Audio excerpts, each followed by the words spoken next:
नमस्कार, मी ॲस्ट्रो स्मिता गिरी। आज आपण ऑरा, माणसाच्या जीवनामधला ऑरा हा कशा पद्धतीचा असतो हे पाहणार आहोत आणि त्याचा आपल्या आयुष्यावर काय काय परिणाम होतो। कारण ऑरा म्हणजे एनर्जी म्हणजे स्पंदनं। मग ही स्पंदनं आपण निर्माण करू शकत नाही किंवा नष्टही करू शकत नाही। त्यामुळे ह्या स्पंदनांचा फॉर्म बदलता येतो, पण ती नष्ट नाही करता येत किंवा नवीन निर्मितीही नाही करता येत। फक्त त्याची जी रचना असते ती आपल्याला बदलता येते। आता ऑरा म्हणजे काय? आपण पहा, निरनिराळ्या देवांचे फोटो पाहतो, त्या फोटोच्या मागे एक आपल्याला प्रभावलय दिसतं पहा। म्हणजे जिथे जिथे परमेश्वराचं मुख असतं त्याच्या मागे पिवळा रंग, पांढरा रंग, जांभळा रंग याचं एक वर्तुळ असतं, त्या चेहऱ्याभोवती असणारं, त्याला ऑरा म्हणतात।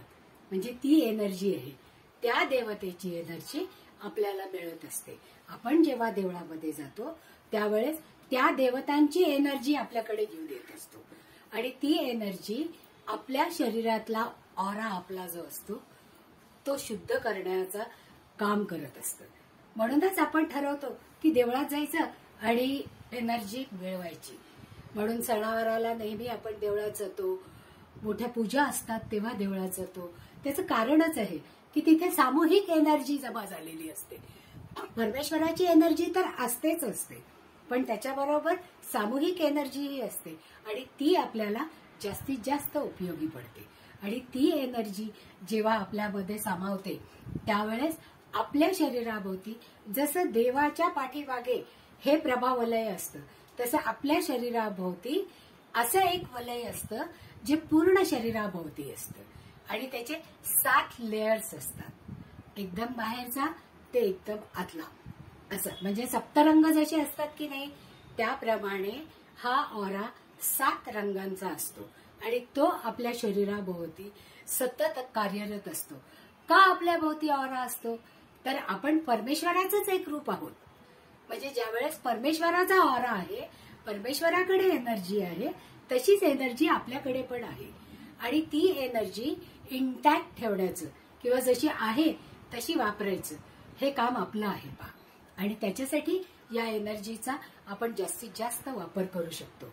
जसं आपल्या शरीराभोवती हे 7 लेयर असतात, म्हणजे जवळजवळ 1 ते 1.5 फुटाचं आवरण असतं या 7 आवरणांमध्ये।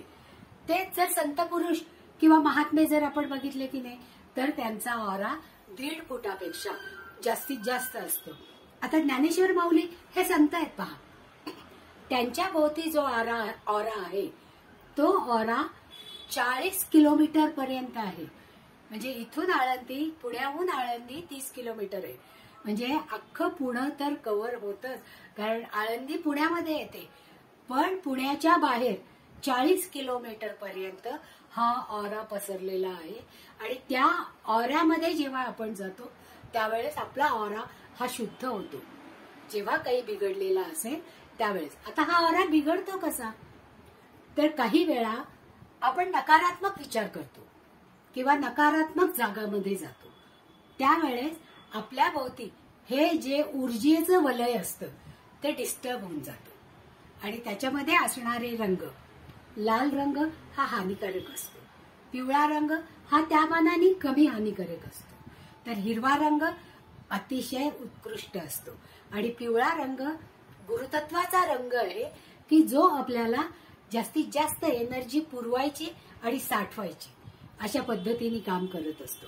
मग ज्या वेळेस आपल्याला दृष्ट लागते किंवा आपण खूप लोकांच्या मध्ये जातो, खूप छान दिसतो, खूप छान बोलतो, त्यावेळेस लोक आपल्याकडे असूयेने पाहतात आणि ते असूयेने पाहिल्यानंतर आपल्या भोवतीचा जो ऑरा असतो तो डिस्टर्ब होऊन जातो। कारण इच्छा वेगळ्या आणि असूया वेगळी, ती असूया आपल्या ऑराला हिट करते आणि तो हिट केल्यानंतर आपला ऑरा डिस्टर्ब होऊन जातो आणि जेव्हा जेव्हा हा ऑरा डिस्टर्ब होतो त्यावेळेस आपण आजारी पडतो आणि मग ते आजारपण कधी कधी छोटं असतं, कधी कधी खूप दिवस चालणारं असतं।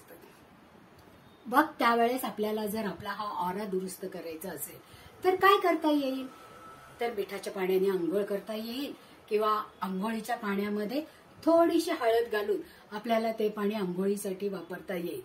त्याचबरोबर देवपूजा केल्यानंतर किंवा आपल्या इष्टदेवतेचं नामस्मरण केल्यानंतर जर आपण हा ऑरा पाहिला, कारण किरिलियन फोटोग्राफीमध्ये आपल्या शरीराभोवती असणारा हा ऑरा दिसतो आणि तो वेगवेगळ्या रंगांमध्ये दिसतो. मग ते रंग जेव्हा डिस्टर्ब होतात त्यावेळेस आपण म्हणतो की आपला ऑरा बिघडलेला आहे. आणि तो ऑरा जेव्हा बिघडतो तेव्हा सांगून बिघडत नाही ना, आणि आपल्याला ते कळतही नाही. मग कधी कधी आपण एकदम उदास होतो, आपल्याला काय करायचं सुचत नाही, मग आपल्याला तापही येऊ शकतो, किंवा जे काम आपण रोज उत्साहाने आणि पूर्णत्वाने करत असतो त्या कामामध्ये अडचणी येतात, काम पूर्णत्वाला जाऊ शकत नाही. मग अशा वेळेस आपल्याला हा आपला ऑरा ठीक करणंच गरजेचं असतं.